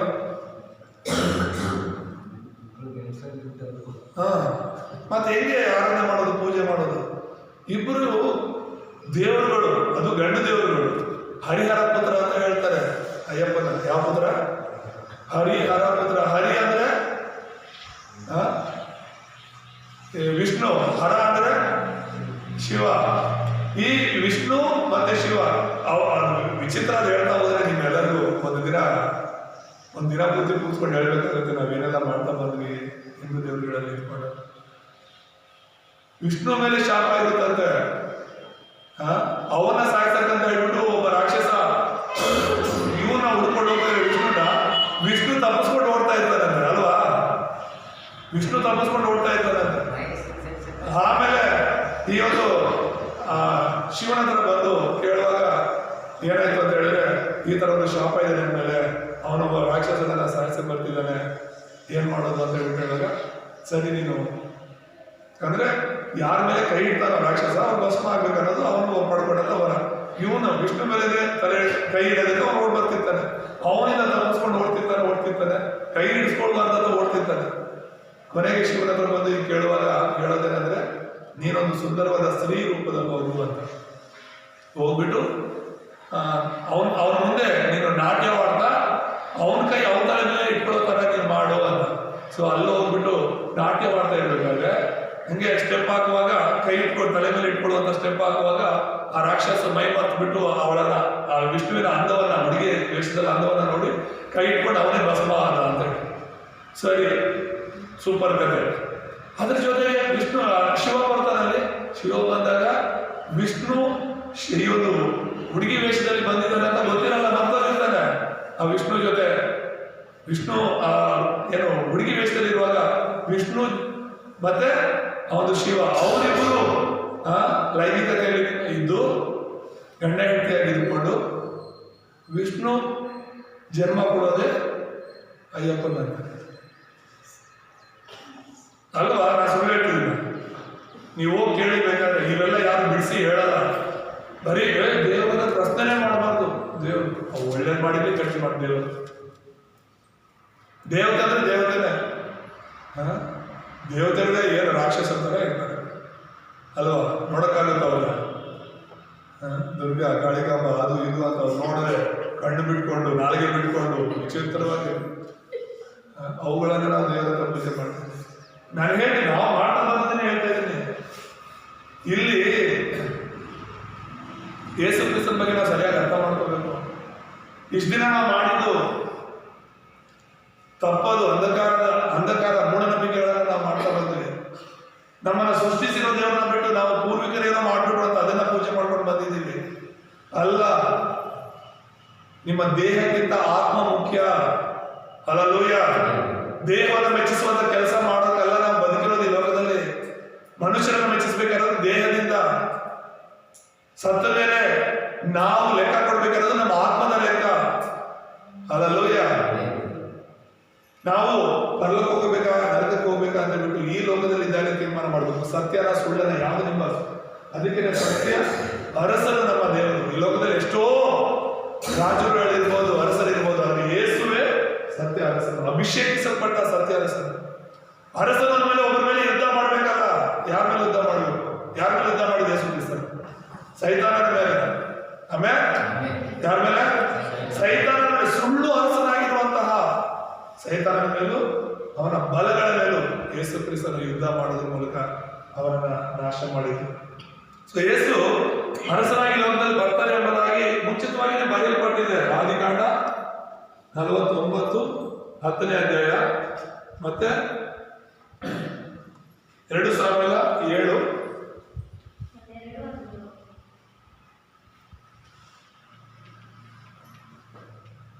12-13 ಇಲ್ಲಿ ರಾಜದಂಡ ಬಗ್ಗೆ ಮಾತನಾಡಿದ್ರೆ ಇಲ್ಲಿ ನಾವು ನೋಡೋದು ನಿರಂತರ ಸಿಂಹಾಸನ ಬಗ್ಗೆ.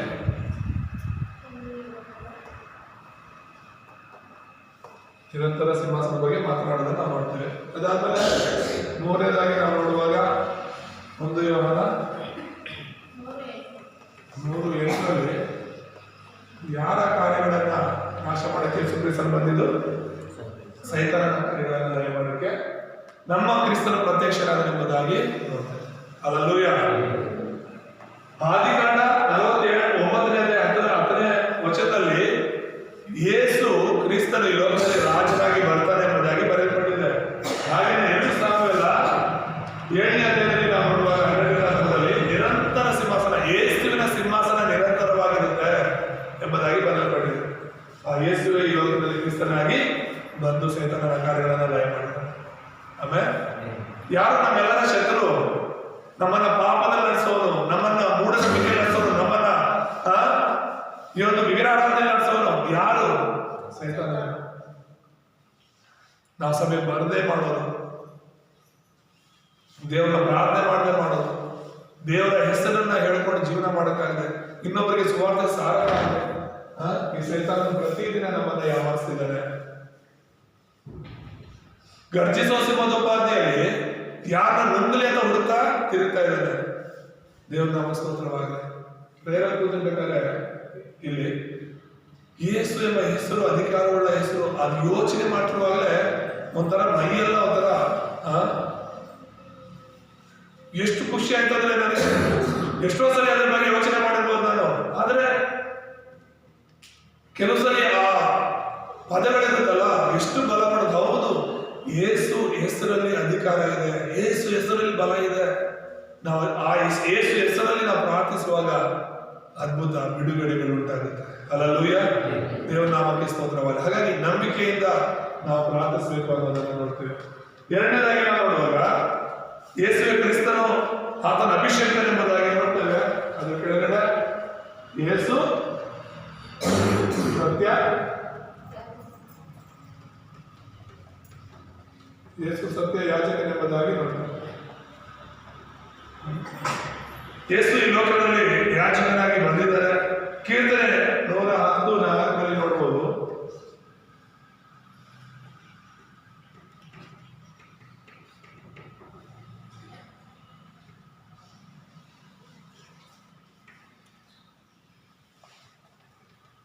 ಮಹಾಯಾಜಕನೆಂಬುದಾಗಿ ನೋಡ್ತೇವೆ. ಹಾಗೇನೆ ಇಬ್ರಿ 5:6 ನೋಡ್ತೇವೆ. 5, 6 ಮತ್ತು 7, 12 ಕೂಡ ನೋಡ್ತೇವೆ. ಏನಂತ ಇದೆ ಮಹಾಯಾಜಕನೆಂಬುದಾಗಿ. ಸೊ ಈ ವಾಕ್ಯಗಳೆಲ್ಲವೂ ಕೂಡ ಯೇಸು ಕ್ರಿಸ್ತನು ಯಾಜಕನಾಗಿದ್ದಾನೆ ಎಂಬುದನ್ನ ನಾವು ನೋಡ್ತೇವೆ. ಈ ಯಾಜಕನ ಕೆಲಸ ಏನು? ರೋಮ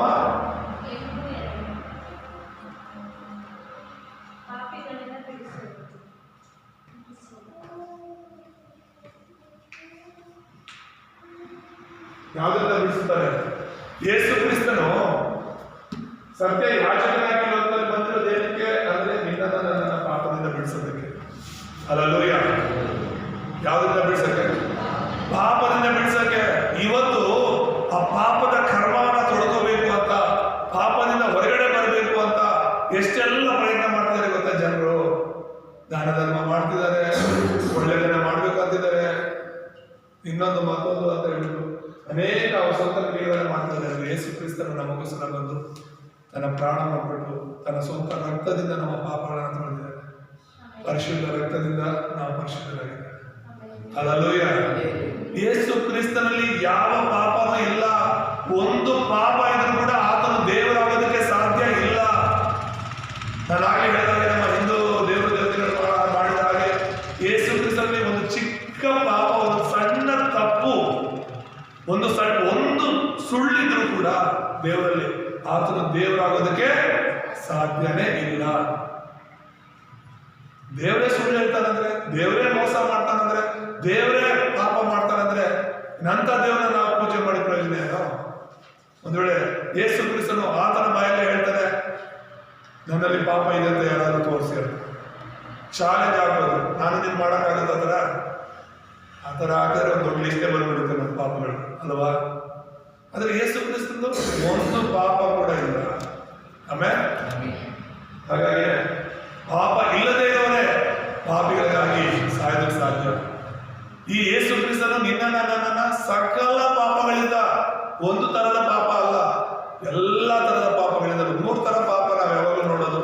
ಅದು ಮೂಲ ಪಾಪ ಆಗಿರ್ಬೋದು, ಪೂರ್ವಿಕರ ಪಾಪ ಆಗಿರ್ಬೋದು, ಮತ್ತೆ ನಾವು ಮಾಡುವಂತ ವಾಸ್ತವ ಪ್ರತಿಯೊಂದು ಪಾಪದಿಂದಲೂ ಯೇಸು ಕ್ರಿಸ್ತನು ಬಿಡಿಸಿದ್ದಾನೆ.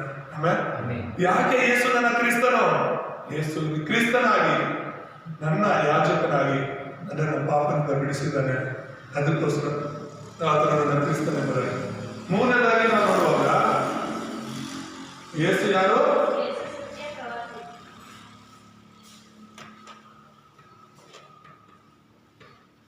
ಯೇಸು ಸತ್ಯ ಪ್ರವಾದಿ ಎಂಬುದಾಗಿ ನಾವು ನೋಡ್ತೇವೆ.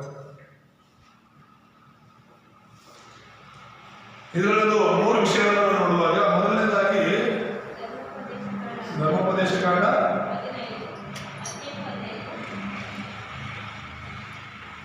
ಏನಂತ ಬರೆಯಲ್ಪಟ್ಟಿದೆ ಅಲ್ಲಿ? ಮೋಶೆ ಅಂತ ಪ್ರವಾದಿಯನ್ನು ನಾನು ಕಳಿಸ್ತೇನೆ ಎಂಬುದಾಗಿ ದೇವರು ಹೇಳಿರುವಂಥದ್ದು.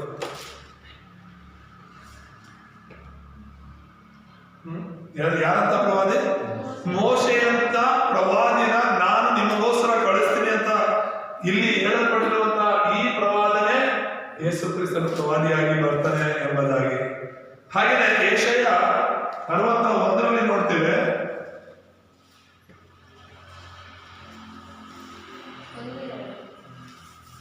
ಯೆಶಾಯ 61ರಲ್ಲಿ 1, 2 ಏನಂತ ಇದೆ? ಆತನು ಪ್ರವಾದಿಯಾಗಿದ್ದಾನೆ ಎಂಬುದಾಗಿ ತುಂಬಾ ಸ್ಪಷ್ಟವಾಗಿ ನಾವು ನೋಡ್ತೇವೆ.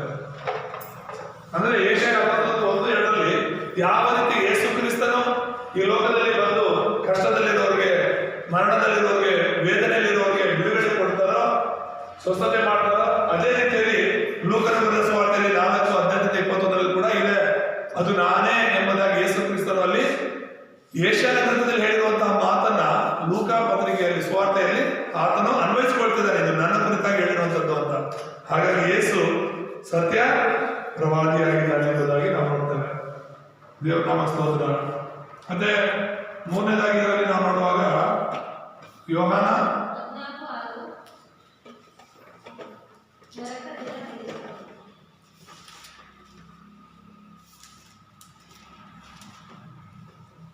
ಯೇಸು ನಮ್ಮ ಕ್ರಿಸ್ತನು. ಹಲ್ಲೆಲೂಯಾ.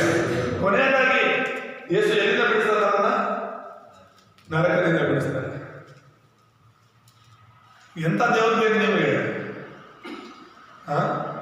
ಎಂತ ದೇವರನ್ನು ಹುಡುಕ್ತಿದ್ದೀರಾ ನೀವು ಈ ಲೋಕದಲ್ಲಿ? ದೇವರು ದೇವರು ಅಂತ ನಾವು ಮಾಡ್ತಾ ಬರ್ತಿದ್ದೀವಲ್ಲ, ಯಾವ ದೇವರು ಹುಡುಕ್ತಿದ್ದೀರಾ? ಎಂಥ ದೇವ್ರು ನಿಮ್ಗೆ ಬೇಕು? ಈ ಲೋಕದಲ್ಲಿ ಹುಡುಕ್ತಾ ಇರುವಂಥ ದೇವರೆಲ್ಲರೂ ಕೂಡ ಅವ್ರ ಶರೀರಕ್ಕೆ ಅವ್ರಿಗೇನೋ ಹಣ ಕೊಡಬೇಕು, ಆಸ್ತಿ ಕೊಡಬೇಕು, ಅವ್ರ ಕಷ್ಟ ನೋವು ಈ ಲೋಕದಲ್ಲಿರುವಂಥ ಶಾರೀರಿಕವಾದ ನೋವುಗಳಿಂದ ಹೊರಗಡೆ ತರಬೇಕು ಅಂತ ದೇವರಿಗೆ ಬೇಕಾದದೆಲ್ಲ ಪೂಜೆಗಳನ್ನ ಅವ್ರು ಮಾಡ್ತಾ ಇದ್ದಾರೆ ದೇವರನ್ನ ಮೆಚ್ಚಿಸೋದಕ್ಕೆ. ಆದ್ರೆ ನಮಗ್ ಬೇಕಾಗಿರೋದು ಒಂದು ಈ ಒಂದು ಸೈತಾನದಿಂದ ಬಿಡುಗಡೆ ಕೊಡುವವರು, ಆಮೇಲೆ ನಮಗ್ ಬೇಕಾದ ದೇವರು ಪಾಪದಿಂದ ಬಿಡುಗಡೆ ಕೊಡುವವರು, ಮೂರನೇದಾಗಿ ನರಕದಿಂದ ಬಿಡುಗಡೆ ಕೊಡುವರು. ಸೊ ಈ ಯೇಸು ಕ್ರಿಸ್ತನಾಗಿ ಅಂದ್ರೆ ಅಭಿಷೇಕ್ತನಾಗಿ ಲೋಕದಲ್ಲಿ ಬಂದಿದ್ದು ಏನಕ್ಕೆ ಅಂದ್ರೆ ನಿನ್ನನ್ನ ಸೈತಾನನ ಕೈಯಿಂದ ಬಿಡಿಸೋದಕ್ಕೆ, ಆಮೇಲೆ ಎರಡನೇದಾಗಿ ನಿನ್ನನ್ನ ಪಾಪದಿಂದ ಬಿಡಿಸೋದಕ್ಕೆ, ಮೂರನೇದಾಗಿ ನಿನ್ನನ್ನ ನರಕದಿಂದ ಬಿಡಿಸೋದಕ್ಕೆ. ಅದಕ್ಕೆ ದೇವರ ವಾಕ್ಯದಲ್ಲಿ ಫಿಲಿಪ್ಪ 3:20 ಹೇಳುವ ಹಾಗೆ ನಾವಾದರೂ ಪರಲೋಕದ ಸಂಸ್ಥಾನದವರು ಅಂತ. ಯಾರು ನಾವು? ಪರಲೋಕದ ಸಂಸ್ಥಾನ. ಯೋಹಾನ ಸುವಾರ್ತೆ 5:24 ಹೇಳುತ್ತೆ, ಯೇಸುವನ್ನು ನಂಬಿದವರು ಅವರು ಮರಣದಿಂದ ಪಾರಾಗಿ ಎಲ್ಲಿ ಸೇರ್ತಾರೆ? ಜೀವಕ್ಕೆ ಸೇರ್ತಾರೆ. ಹೇಳಿ, ಎಲ್ಲಿಂದ ಪಾರಾಗಿ? ಮರಣದಿಂದ ಪಾರಾಗಿ. ಅಲ್ಲೂಯ್ಯ, ಎಲ್ಲಿಂದ ಪಾರಾಗಿ ಎಲ್ಲಿ ಸೇರ್ಬೇಕು ನಾವು? ಮರಣದಿಂದ ಪಾರಾಗಿ. ಈ ಮೂರು ವಿಷಯಗಳಿಂದ ನಾವು ಪಾರಾಗಬೇಕು. ಒಂದು ಸೈತಾನದಿಂದ, ಪಾಪದಿಂದ, ನರಕದಿಂದ. ನಾವಾಗಿ ನಾವು ಪಾರಾಗಕ್ಕಾಗಲ್ಲ, ನಾವಾಗಿ ನಾವು ಬಿಡುಗಡೆ ಆಗಕ್ಕಾಗಲ್ಲ. ಹಾಗಾಗಿ ಯೇಸು ಬಂದು ನಮ್ಮನ್ನ ಬಿಡುಗಡೆಗೊಳಿಸ್ತಾರೆ. ಆಮೇಲೆ ಯೇಸುವೇ ಕ್ರಿಸ್ತನ ಅನ್ನೋದರ ಅರ್ಥ ಇಷ್ಟಿದೆ. ಇದನ್ನ ನೀವು ಅರ್ಥ ಮಾಡ್ಕೋಬೇಕು. ಅದಕ್ಕೆ ಇನ್ನು ಮೇಲೆ ಯೇಸು ಯಾರು? ನನ್ನ ಕ್ರಿಸ್ತನ. ಇದೇ ದೊಡ್ಡ ಸುವಾರ್ತೆ. ಕ್ರಿಸ್ತನ ಅಂದ್ರೆ ಏನು ಅಂದ್ರೆ ಕ್ರಿಸ್ತನ ಅಂದ್ರೆ ಅಭಿಷೇಕ. ಯೇಸು ನನಗೋಸ್ಕರ ನಿನಗೋಸ್ಕರ ಅಭಿಷೇಕ್ತನಾಗಿ ಲೋಕಕ್ಕೆ ಬಂದರು.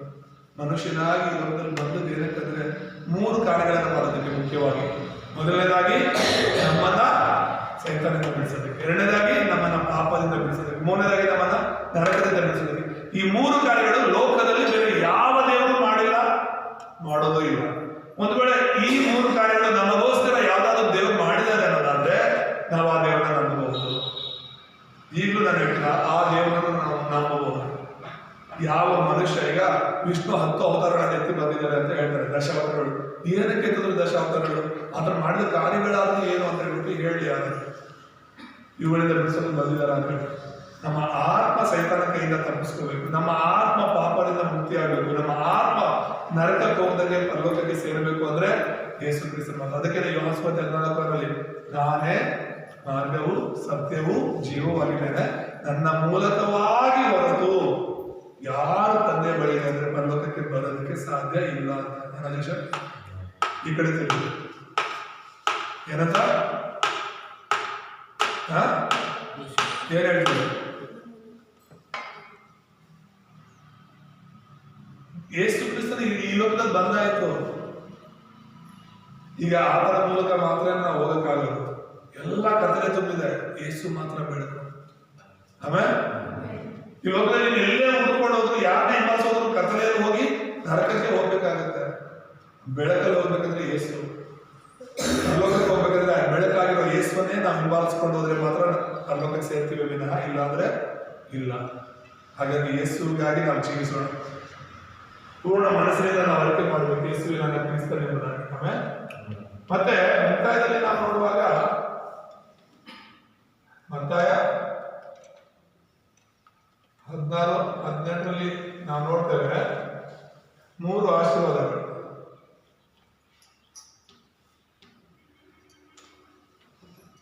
ಯೇಸುವೇ ಕ್ರಿಸ್ತನು ಅಂತ ನಂಬುವವರಿಗೆ ದೇವರು 3 ಆಶೀರ್ವಾದಗಳನ್ನು ಕೊಡ್ತಾರೆ. ಮೊದಲನೇದೇನು ಬಂಡೆ, ಎರಡನೇದೇನು ಸಭೆ, ಮೂರನೇದೇನು ಪ್ರಾರ್ಥನೆ. ಆಮೇಲೆ ಈ 3 ಆಶೀರ್ವಾದಗಳು ಏನು ಅಂತ ಹೇಳಿದ್ರೆ, ನಿನ್ನ ಜೀವನ ಯಾವ್ದ್ರ ಮೇಲೆ ಕಟ್ಟಲ್ಪಟ್ಟಿರುತ್ತೆ? ಬಂಡೆ ಮೇಲೆ ಕಟ್ಟಲ್ಪಟ್ಟಿರುತ್ತೆ. ಆಮೇಲೆ ಅಂದ್ರೆ ಏನದ್ರ ಅರ್ಥ? ರಕ್ಷಣೆ. ನಿನ್ನ ರಕ್ಷಣೆ ಭದ್ರವಾಗಿರುತ್ತೆ. ಯೇಸುವಿನ ನಂಬಿರೋದು ರಕ್ಷಣೆಯನ್ನು ಕಳ್ಕೊಳ್ಳೋದಕ್ಕೆ ಸಾಧ್ಯ ಇಲ್ಲ. ಯಾಕಂದ್ರೆ ಬಂಡೆ ಮೇಲೆ ನನ್ನ ಸಭೆ ಕಟ್ತೀನಿ ಅಂತ, ನೀನೊಂದು ಸಭೆ. ಹಾಗಾಗಿ ನಿನ್ನ ಆ ಯೇಸುವೆ ಕ್ರಿಸ್ತನೆಂಬ ಬಂಡೆ ಮೇಲೆ ಕಟ್ತಾರೆ, ಅದನ್ನ ಯಾವತ್ತೂ ಕಳ್ಕೊಳ್ಳೋದಕ್ಕೆ ಸಾಧ್ಯ ಇಲ್ಲ. ಅದು ಆಶೀರ್ವಾದ. ಆಮೇಲೆ ಎರಡನೇದಾಗಿ ಸಭೆಗೆ ಕೊಟ್ಟ ಆಶೀರ್ವಾದ ಏನು ಅಂತ ಏನಂತ ಇದೆ? ಪಾತಾಳದ ಬಲವು ಈ ಸಭೆನ ಸೋಲಿಸಲಾರದು. ಆ ಸಭೆ ನೀನೇ, ಆ ಸಭೆ ಇಲ್ಲಿ ಕೂಡಿ ಬಂದಿರುವ ನಾವೇ. ನನ್ನನ್ನಾಗ್ಲಿ ನಮ್ಮನ್ನಾಗ್ಲಿ ಯಾವ ಪಾತಾಳದ ಶಕ್ತಿ, ಯಾವ ಅಂಧಕಾರದ ಬಲ ಸೋಲಿಸೋದಕ್ಕೆ ಆಗೋದಿಲ್ಲ ಅಂತ ದೇವರು ವಾಗ್ದಾನ ಮಾಡಿದ್ದಾರೆ. ಆಮೇಲೆ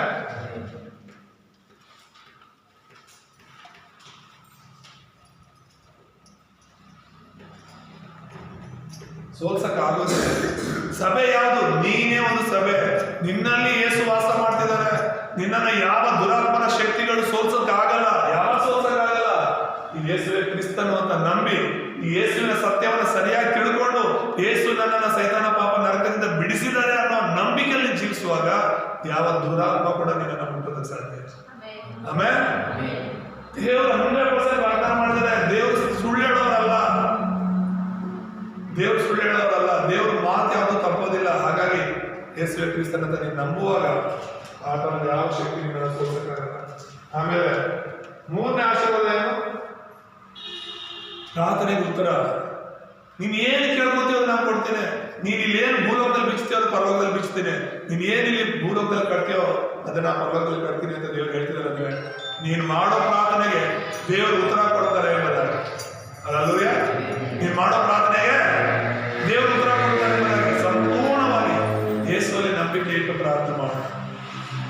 ಸಂಪೂರ್ಣವಾಗಿ ಮನುಷ್ಯರ ಮೇಲೆ ಅಲ್ಲ ನಂಬಿಕೆ, ನಮಗೆ ಕ್ರಿಸ್ತನ ಮೇಲೆ ನಂಬಿಕೆ ಇರಲಿ. ಕ್ರಿಸ್ತನ ಮೇಲೆ, ದೇವರಲ್ಲಿ ನಂಬಿಕೆ ಇಡೋನು ಯಾವತ್ತು ಲಜ್ಜೆಗೆಟ್ಟು ಹೋಗೋದಿಲ್ಲ ಅಂತ ವಾಕ್ಯಗಳು, ಯಾವತ್ತು ಅವಮಾನ ಹೊಂದಿ ಹೋಗೋದಿಲ್ಲ ಎಂಬುದಾಗಿ ವಾಕ್ಯದಲ್ಲಿದೆ. ಹಾಗಾಗಿ ಅಲ್ಪ ವಿಶ್ವಾಸಗಳಲ್ಲ. ನಮ್ಮ ರೋಗ ಯಾವುದು ಗೊತ್ತಾ? ಅಲ್ಪ ವಿಶ್ವಾಸ. ಯಾವುದು ಯಾವ್ದು ನಮ್ಮ ರೋಗ?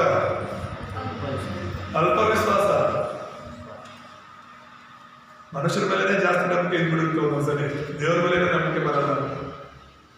ಅಲ್ಪ ವಿಶ್ವಾಸ ಅಂತ ಯಾಕೆ ಹೇಳ್ತೀವಿ ಗೊತ್ತಾ? ನಿನಗೆ ಸಮಸ್ಯೆಗಳಿರುತ್ತೆ, ಪ್ರಾರ್ಥನೆ ಮಾಡಕ್ ಮನಸ್ಸಾಗಲ್ಲ. ಅಂದ್ರೆ ಏನದು? ಅಲ್ಪ ವಿಶ್ವಾಸ. ನಿನಗೆ ಕಷ್ಟಗಳಿರುತ್ತೆ, ಶ್ರಮೆಗಳಿರುತ್ತೆ, ಆದ್ರೆ ಸಭೆ ಬರಕ್ಕಾಗಲ್ಲ. ಯಾಕದು? ಅಲ್ಪ ವಿಶ್ವಾಸ. ದೇವರಲ್ಲಿ ಪ್ರಾರ್ಥನೆ ಮಾಡಿದ್ರೆ, ದೇವರ ಸಭೆಗೆ ಹೋದ್ರೆ, ದೇವರಿಗಾಗಿ ನಾನು ಜೀವಿಸಿದ್ರೆ ನನ್ನ ಪ್ರಾರ್ಥನೆಗೆ ದೇವರು ಉತ್ತರ ಕೊಡ್ತಾರೆ ಅನ್ನೋ ನಂಬಿಕೆ ಮೊದಲು ನಿನಗಿಲ್ಲ. ಅದಕ್ಕೆ ಎಷ್ಟರಿ ಪ್ರಾರ್ಥನೆ ಮಾಡ್ತೀರ ನೀವು? ದಿನಕ್ಕೆ ಎಷ್ಟೊತ್ತು ಪ್ರಾರ್ಥನೆ ಮಾಡ್ತೀರ? ಇದು ನಿಮಗೆ ಪ್ರಶ್ನೆ ಮಾಡ್ಕೊಳ್ಳಿ, ನನಗೆ ಹೇಳೋದು ಬೇಡ ಅಲ್ವಾ? ಮತ್ತೆ ನೀನು ಪ್ರಾರ್ಥನೆ ಮಾಡದೆ ದೇವ್ರ ಕಾರ್ಯ ಮಾಡೋದು ಎಲ್ಲಿ ಎದುರು ನೋಡ್ತಿದ್ಯಾ? ನೀನು ಬಿತ್ತದೇ ಇರೋ ಜಾಗದಲ್ಲಿ ಕೊಯ್ಯಕ್ಕೆ ಹೋದ್ರೆ ಹೇಗೆ? ನೀನು ಬಿತ್ತಿದ್ರೆ ತಾನೇ ಕೊಯ್ಯಕ್ಕಾಗೋದು. ನೀನು ಬಿತ್ತೇ ಇಲ್ಲ, ಮತ್ತೆ ಫಲ ಎಲ್ಲಿ ಸಿಗುತ್ತೆ? ನೀನು ಪ್ರಾರ್ಥನೆ ಮಾಡಿಲ್ಲ, ಉತ್ತರ ಎಲ್ಲಿ ಸಿಗುತ್ತೆ? ಅರ್ಥ ಆಗ್ತಿದ್ಯಾ? ಕ್ರಿಸ್ತನಲ್ಲಿ ನೀವು ಬಲವಾಗಿ ಸತ್ಯ ತಿಳ್ಕೊಂಡು ಪ್ರಾರ್ಥಿಸುವಾಗ ಖಂಡಿತ ಈ 3 ಆಶೀರ್ವಾದಗಳು ಬರುತ್ತೆ. ಕೊನೆಯದಾಗಿ ಈ 20ನೇ ವಚನದಲ್ಲಿ ನಾವು ನೋಡುವಾಗ ಮತ್ತಾಯ 16:20 ಏನಂತ ಇರೋದು? ನಾನೇ ಕ್ರಿಸ್ತಂತ ನೀವು ಯಾರಿಗೂ ಹೇಳಬೇಡಿ ಅಂತ ದೇವರು ಹೇಳಿದ್ದಾರೆ. ಅದು ಓದುವಾಗ ಆಶ್ಚರ್ಯ ಆಗ್ಬೋದು, ಯಾಕೆ ತರ ಹೇಳಿದ್ದಾರೆ ಅಂತ. ಯಾಕಂದ್ರೆ ಈಗ ಒಬ್ಬ ವ್ಯಕ್ತಿ ಬಗ್ಗೆ ನಿನಗೆ ಸರಿಯಾಗಿ ಗೊತ್ತಿಲ್ಲ ಅಂದ್ರೆ ನೀನು ಹೇಳಕ್ ಹೋಗ್ಬೇಡ ಇನ್ನೊಬ್ಬರ ಹತ್ರ. ಒಬ್ಬ ವ್ಯಕ್ತಿ ಬಗ್ಗೆ ಅರ್ಧಬರ್ಧ ತಿಳ್ಕೊಂಡು ಒಳ್ಳೇದಾಗ್ಲಿ ಕೆಟ್ಟದಾಗ್ಲಿ ಮತ್ತೊಬ್ಬರ ಹತ್ರ ಹೇಳಕ್ ಹೋಗ್ಬೇಡ. ಯೇಸು ಬಗ್ಗೆ ಸರಿಯಾಗಿ ತಿಳ್ಕೊಳ್ಳದೆ ಹೇಗೆ ಸ್ವಾರ್ಥ ಸಾರಕ್ ಹೋಗ್ತೀಯ? ಯೇಸು ಬಗ್ಗೆ ನಿನ್ ಪೂರ್ತಿ ಗೊತ್ತಿಲ್ಲ ಅಂದ್ರೆ ನೀನು ಸುಳ್ಳು ಬೋಧನೆ ಹೇಳೋದು. ಅರ್ಥ ಆಗ್ತಿದ್ಯಾ? ಸತ್ಯವನ್ನ ಹೇಳಬೇಕು. ಅದಕ್ಕೆ ಯೇಸುವನ್ನು ಹೇಳ್ತಾ ಇರುವಂಥದ್ದು, ಯೇಸು ಯಾರು ಅಂತ ತಿಳ್ಕೋ. ನೀನು ಯೇಸುವನ್ನ ಮೊದಲು ನಾನು ಯಾರಂತ ಸರಿಯಾಗಿ ತಿಳ್ಕೋ. ನೀನ್ ಯಾರು ಅನ್ಕೊಂಡಿದ್ಯಾ ನಾನು ಅಂತ ಹೇಳಿ ಯೇಸು ಕೇಳ್ತಿರೋದು. ಯೇಸುವನ್ನ ನಾವು ಸರಿಯಾಗಿ ತಿಳ್ಕೊಂಡವರಾಗಿ ಧೈರ್ಯವಾಗಿ ನಾವು ಜೀವಿಸೋಣ, ಧೈರ್ಯವಾಗಿ ಮತ್ತೊಬ್ಬ ಸ್ವಾರ್ಥನ ಸಾರೋಣ. ಆಮೇಲೆ ಈ ವಾಕ್ಯದಿಂದ ದೇವರು ನಮ್ಮನ್ನ ಆಶೀರ್ವಾದ ಮಾಡಿ ಪ್ರಾರ್ಥನೆ ಮಾಡ್ಕೊಳ್ಳೋಣ. ನಮ್ಮನ್ನು ಬಹಳವಾಗಿ ಪ್ರೀತಿಸುವಂತ ನಮ್ಮ ತಂದೆಯಾದ ದೇವರೇ, ನಿಮ್ಮ ನಾಮಕ್ಕೆ ಕೋಟಿ ಕೋಟಿ ಸ್ತೋತ್ರವಾಗಲಿ. ಈ ಒಂದು ಸಮಯದಲ್ಲಿ ನಿಮ್ಮ ಸನ್ನಿಧಿಯಲ್ಲಿ ಬಂದು ಯೇಸುವೇ ಕ್ರಿಸ್ತನೆಂಬುದಾಗಿ ಆ ಸತ್ಯವನ್ನು ತಿಳ್ಕೊಳ್ಳುವಂತ ಕೃಪೆಯನ್ನು ಕೊಡೋದಕ್ಕಾಗಿ ಸ್ತೋತ್ರ. ದೇವರೇ, ಇಲ್ಲಿ ಕೂಡಿ ಬಂದ ನಾವೆಲ್ಲರೂ ಕೂಡ ಕೇಳಿದ ಈ ಸತ್ಯವಾಕ್ಯಗಳು ದಾರಿಯ ಮೊದಲಲ್ಲೋ ಕರ್ತನೆ ಬಂಡೆ ಮೇಲೆಯೋ ಪೊದೆಗಳಲ್ಲೋ ಬೀಳದ ಹಾಗೆ ನಮ್ಮ ಒಂದು ಹೃದಯದಲ್ಲಿ ಉತ್ತಮವಾದ ನೆಲದಲ್ಲಿ ಬಿದ್ದು 100 ಫಲ ಕೊಡುವ ಹಾಗೆ ಇರಲಿ. ಕರ್ತನೆ ಸತ್ಯವನ್ನು